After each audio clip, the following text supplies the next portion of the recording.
সিঁদুরে মেঘ কি সেটা আমি খুব ভালোভাবে জানি। হাজার কষ্টের মধ্যেও ভালোভাবে দিন কাটিয়ে নিতে পারবো। আর যেহেতু মধ্যবিত্ত বাড়ির মেয়ে, সেহেতু সংসারটা খুব ভালো করে করতে জানি। আর চুটিয়ে সংসার করছে স্যার, শাশুড়ি, ননদ, চা, ভাসুর, স্বামী সবাইকে। যাই হোক স্যার, আমি আপনার কাছে একটা রিকোয়েস্ট করতে এসেছি। আপনি যদি আমাকে আর কিছু সময় দেন তাহলে খুব ভালো হয়। আমার জন্য বলছি না, আমার বাবার জন্য বলছি। আমার বাবা খুব অসুস্থ। আপনি যদি আর কটার সময় দিতেন তাহলে আমি বাবাকে অন্য জায়গায় শিফট করতে পারতাম। কফিটা খেয়ে নেবেন স্যার, দেখবেন আগের মতোই স্বাদ আছে। কিচ্ছু আগের মতো নেই, কিচ্ছু না, আর থাকবেও না। টাপুর, তুমি তোমার বরের যে চাকরিটা নিয়ে এত নিশ্চিন্ত, ট্রাস্ট মি, সেটা থাকবে না। অনেক কষ্ট দিয়েছো তুমি আমাকে,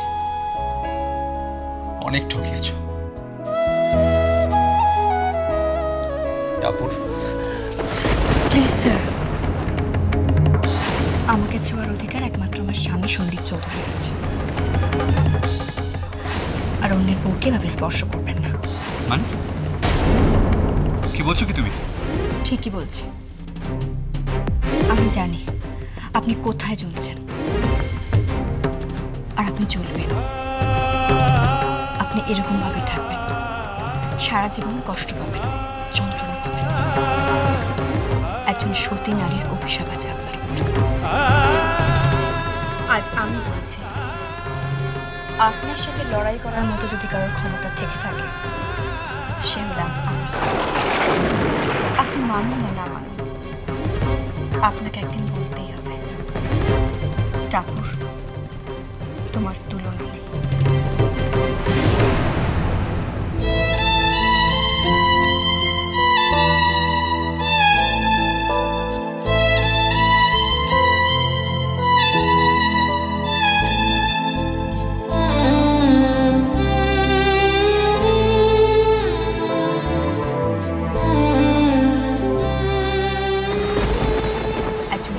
একজন সতী নারীর অভিশাপ আছে আপনার। আপনার সাথে লড়াই করার মতো যদি কারোর ক্ষমতা থেকে থাকে, সে হলাম আমি।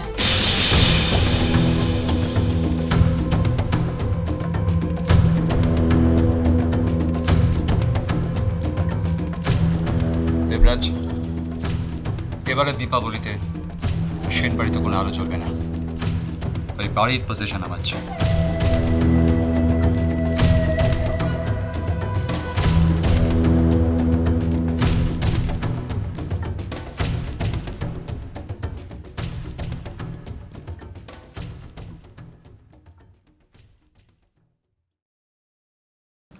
সরি স্যার, গতকাল খুব ভুল হয়ে গেছে, আর কখনো এরকম হবে না।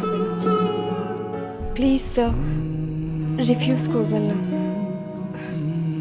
প্লিজ।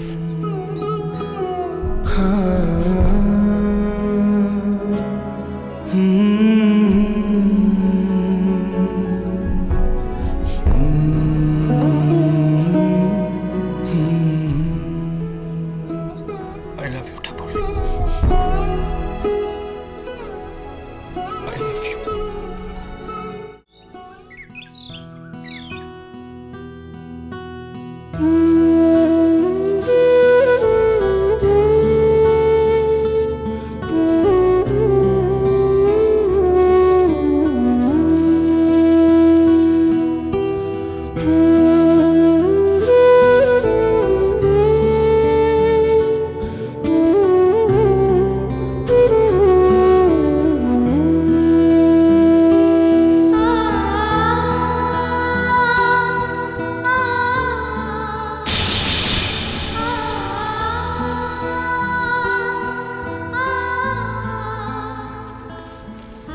এই যে তুমি এসেছো, শোনো, এই সোয়েটার বোনা আমার দ্বারা হবে না, বুঝেছো? আমি কি হয়েছে তোমার? আর কোথায় গেছিলে তুমি? এই, ও তুমি কোথায় গেছিলে? কোথাও না। শোনো, এইসব আমার দ্বারা হবে না, বুঝেছো? সব কাজ শেখো, নারী পুরুষ নির্বিশেষে সবাইকে সব কাজ শেখা উচিত।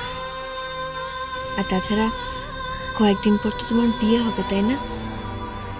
তার জন্য গৃহস্থের সব কাজ তো শেখা দরকার। আর তাছাড়া বিপদ যে কখন কোত্থেকে আসে তার তো কোনো ঠিক নেই। কি হয়েছে তোমার? এমন না হয় যেন তোমার বিয়ের রোশনায় জ্বলার আগেই এই বাড়ির আলো নিভে যায়। আলো নিভে যাবে মানে? কি বলছো? কিছু না, তবে দেখো, আলো নেভার আগে আমি তোমার বিয়ে দিয়ে ছাড়ব। হ্যাঁ, সে তো বিয়ে আমার দেওয়ালের পরই হবে। হ্যাঁ, বিয়ে অবশ্যই দেওয়ালির পর হবে, তবে তবে কিছু না। চলো, কোথায়?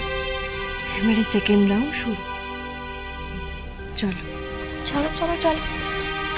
তোমার শাড়িগুলো সব নিয়ে এসো, ওগুলো ওয়াশিং মেশিনে কাচার ব্যবস্থা করো। চলো। আরে চলো। দাঁড়াও 1 মিনিট। আবার কি হলো? এমন তো নয় যে এই বাহানায় তুমি সমস্ত কাজগুলো আমাকে দিয়ে করিয়ে নিচ্ছ। পায়েল দি, এখন তোমার এই বৌদির কথাগুলো খুব তেতো লাগছে। তবে দেখো, এখন যে কাজগুলো শিখছো সেগুলো ভবিষ্যতে কত কাজ দেবে। চলো।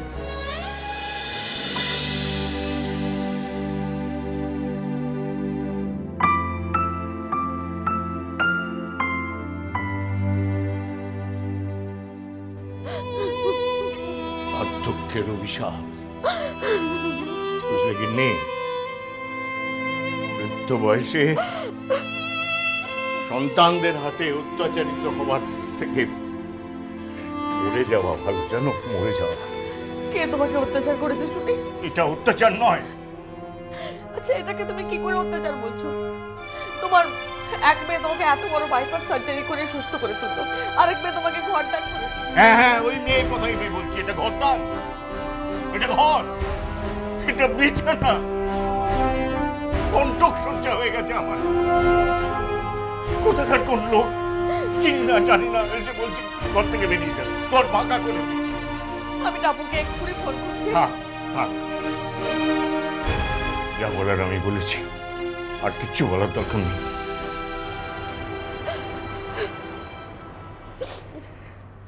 একটা কথা বলবো গিন্নি? চলো এখান থেকে চলে যাই। কোথায় যাব?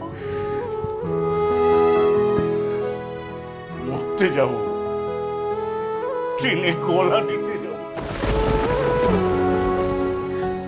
আমি পারবো না, আমার এখনো বাঁচার স্বাদ আছে। আর তুমি কি বলছো এসব? কি বলছো? আমরা এখনো নাতিপুতের মুখ দেখিনি। আগে নাতিপুতের মুখ দেখি, তারপর তো আমরা মরবো। গিন্নি, আমি সব বুঝতে পারি গিন্নি। চলো এক কাজ করি, সন্তানদের উপর বোঝা না বাড়ি চলো আমরা এখান থেকে চলে যাই। জানো তো, তোমার বৌদিকে খুব ভয় লাগছে। ভয় লাগছে কেন? আর বৌদি মানে কে?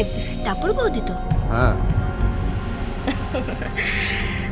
চিন্তা করো না,